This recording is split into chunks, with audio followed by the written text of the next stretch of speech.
A obstipação é um sintoma muito frequente que afeta até 28% da população. Apesar deste número, apenas 4% das pessoas obstipadas procuram um especialista. O tema está em destaque na rubrica semanal da Liga Portuguesa contra o Cancro. Ricardo Veloso, gastroenterologista, é convidado de hoje. Bom dia, bem-vindo.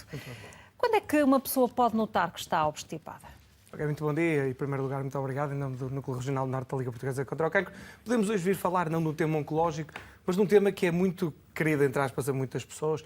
Pelo menos 15% da população portuguesa tem alguma forma de obstipação e, apesar de não ser uma doença grave, é uma doença com impacto na qualidade de vida e realmente isso é importante. A obstipação não é estar uma vez pontualmente, fica 2 ou 3 dias sem ir ao quarto de banho. Isso não é propriamente a obstipação. A obstipação tem critérios, é um diagnóstico eminentemente clínico. O que é que isto quer dizer? Na grande maioria das pessoas, não precisamos de muitos exames para diagnosticar o que é obstipação.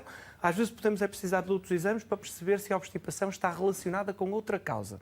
Mas pronto, pontualmente, se uma pessoa não vai 1 ou 2 semanas, aquelas pessoas tipicamente vão de férias e depois já alteram a sua alimentação e acabam por não ir, isso não é propriamente uma doença em si própria, é um sintoma. A doença, a obstipação, havendo vários tipos de obstipação. Nesse caso será um estado pontual. Isso é um estado pontual que pode ser resolvido habitualmente, relativamente facilmente. Mas sobre a obstipação acho que é importante 3 coisas. Primeiro o diagnóstico e perceber se é preciso fazer qualquer outro tipo de exame para perceber se a obstipação é uma coisa normal ou pontual. E aí queria alertar que tudo o que seja pessoas acima dos 50 anos com uma alteração do trânsito intestinal, seja para a obstipação, seja para a diarreia, precisa de fazer exames. Todas as pessoas que percam sangue nas fezes, apesar de deve ser fácil, eu sou obstipado, perdi um bocadinho de sangue das fezes, é das hemorroidas, de certeza. Pois, muitas vezes é, mas às vezes não é. Cuidado, pode ser necessário fazer alguns outros exames. Pessoas também que tenham história familiar de cancro na família.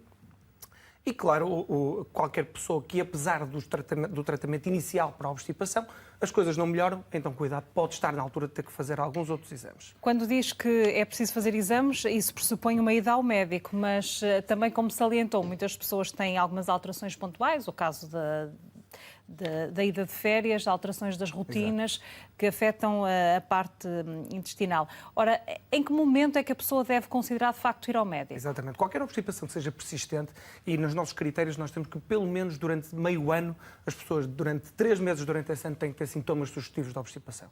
Ou seja, vamos pôr aqui um limite que a partir de 6 meses de uma obstipação continuada, que não resolve com algumas medidas simples, como sendo a água, e as fibras, se calhar acho melhor falarmos um bocadinho do tratamento um bocadinho mais à frente, mas que não funcione com isso, é melhor contactar alguém, contactar o médico de família ou um especialista em gastroenterologia. Qualquer pessoa que tenha sangue nas fezes, independentemente da idade, é importante contactar para perceber se precisa de fazer exames. É fácil culpar as hemorroidas, é fácil culpar as fissuras, mas às vezes não o é e é importante ter essa noção. Qualquer pessoa acima dos 50 anos, cuidado, a partir dos 50 anos, começam a haver problemas um pouquinho mais sérios e a primeira manifestação pode ser exatamente uma alteração do trânsito intestinal, tão simples como a obstipação e é tão fácil de desmerecer, até porque é fácil ir à farmácia e comprar uma medicaçãozita. Era aí que eu queria chegar, até porque estávamos a falar de tratamentos, isso não pode ser considerado um tratamento. O facto de existirem tantos produtos e muitas vezes por conselho farmacêutico as pessoas utilizarem-no já quase em SOS. É exatamente, e acho que esse é um dos grandes problemas da obstipação, é que na grande maioria dos casos ela não é bem gerida. E não quer dizer que as pessoas tenham que ir todas as vezes a um gastroenterologista, mas tenho que perceber uma coisa, eu digo sempre isto, o tratamento da obstipação, dita idiopática ou primária, é uma pirâmide, em que nós começamos a ir pelos andares superiores, esquecemos da base, e a base são 3 coisas. Água. As pessoas têm muita dificuldade em beber água. Nós precisamos todos beber 1 litro e meio. Não é só para a bexiga. Não é só para a bexiga. 1 litro e meio a 2 litros de água. Eu digo sempre às pessoas, não se afogam de certeza, podem beber 2 litros de água por dia à vontade. Fibras, gradualmente aumentar as fibras. Qualquer fibra que queiram. Legumes, frutas, vegetais, as sementes que estão tanto na moda, não tem problema nenhum. Farelo. Há suplementos também vendidos na farmácia apenas de fibras, mas aumentem a ingestão de fibras gradualmente. O exercício físico é aquela coisa muito difícil de fazer, é fácil ser sedentário, mas façam o que conseguirem fazer, é o que eu digo sempre isto, e isto é sempre a base. E depois sim avançamos para a parte dos medicamentos, alguns ditos naturais. Bom, naturais, depende da forma que nós são, os mais frequentes é a cáscara sagrada, o seno e o bisacodil, são aqueles que as pessoas que vão à farmácia, dão-me qualquer coisita para a obstipação. E eles são bons, eles funcionam, mas devem ser utilizados mais pontualmente do que por sistema. Há outro tipo de medicamentos que são necessários. Há vários tipos de laxantes. Há alguns que são os osmóticos, que são os pós, que é bom porque obrigam as pessoas a beber água. E esses são provavelmente mais adequados a longo prazo. E há pessoas que, infelizmente, têm que como outra doença precisam. qualquer, precisam de os fazer todos os dias e não há que ter medo, há mesmo que se aconselhar devidamente.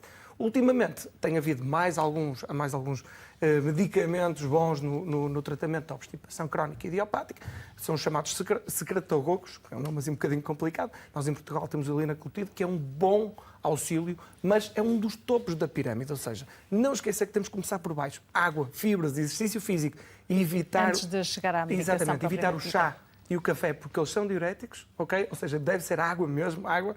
Há uma tendência para beber chá, mas o chá depois retira muita dessa água para o sistema genito-urinário. Fazer um bocadinho de exercício físico, alterar o estilo de vida às coisas mais difíceis e depois sim pensar no resto dos passos e no resto dos andares da pirâmide.